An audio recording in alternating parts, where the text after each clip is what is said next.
Good morning, good afternoon, good evening. It's me, Professor Fleming here, for the first of 7 lectures for this week's module, The Context for Sustainability.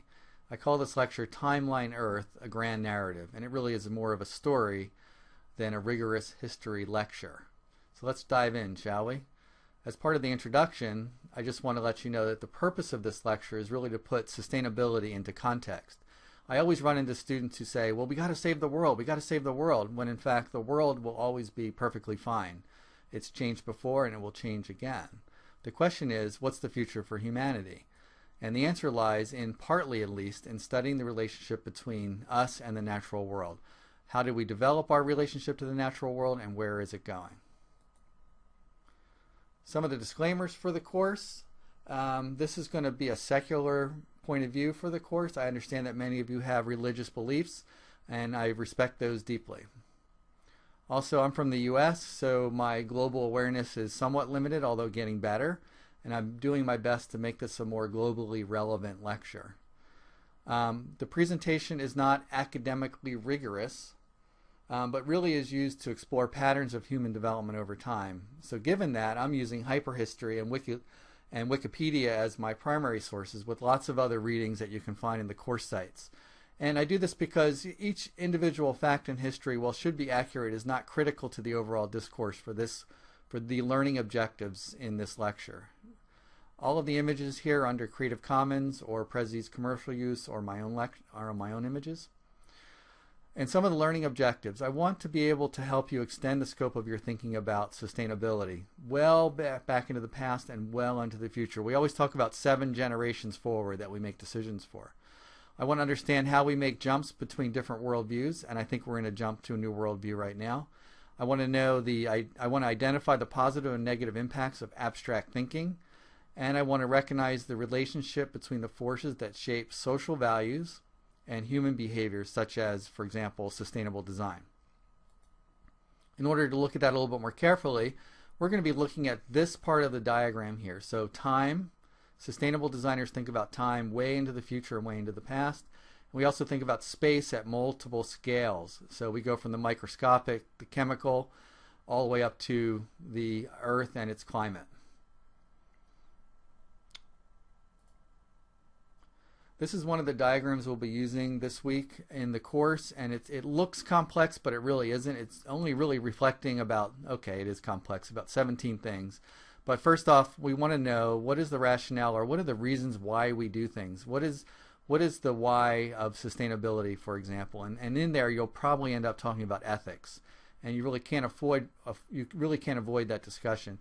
And certainly we're going to talk a lot about nature today and why it's important and how we value it or how we don't value it. And in between are all the kinds of behaviors that humanity enacts: design, construction, food production, etc. And how we actually move forward in those different processes has a lot to do with our ethical core and a lot to do with how we view the natural world.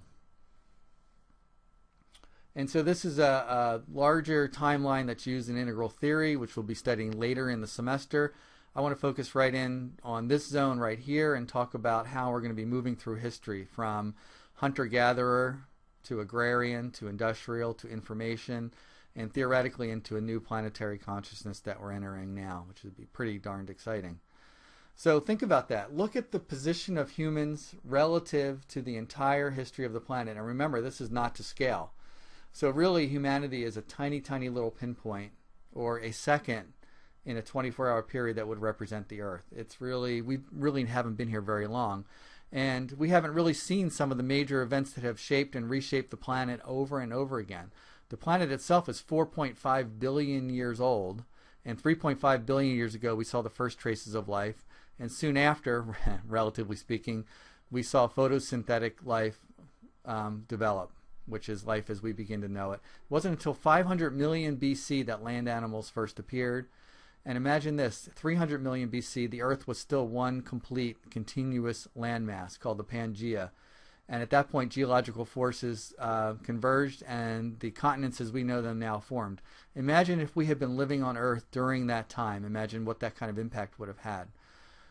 250 million BCE, the age of dinosaurs, all the way up to 60 million, 65 million, and then the giant meteor hits, which is pretty well conclusive in terms of science. Still some doubt, but really the beginning of the Cenozoic era and really the start of domination of mammals into the landscape. Now here's the age of humans, 4 million BC, and really that million, we're probably, a speck of time within that 4 million currently. And what sustainable designers and sustainability people think about a lot is, what is anthropogenic climate change and why is it important? The climate is changing all the time. It's getting hotter, it's getting warmer, it's getting wetter, it's getting drier. The only difference here is that now we have this little word, or this big word, anthropogenic, which means human driven or human created climate change. And based on the research and based on scientific evidence, some people, or many people, believe that the kinds of changes to the Earth that are occurring now are in the scale of which we're seeing throughout history of the planet itself. And this is why you see so many people, for example, studying sustainability and sustainable design, because the focus of those kinds of courses are either how to reverse those effects as quickly as possible, and or how to begin to think about design and habitation of the planet in a radically different climate. This course will be looking at setting the foundation for those kinds of processes and those kinds of thought experiments. So I look forward to joining you next lecture for a discussion on the age of the hunter-gatherer.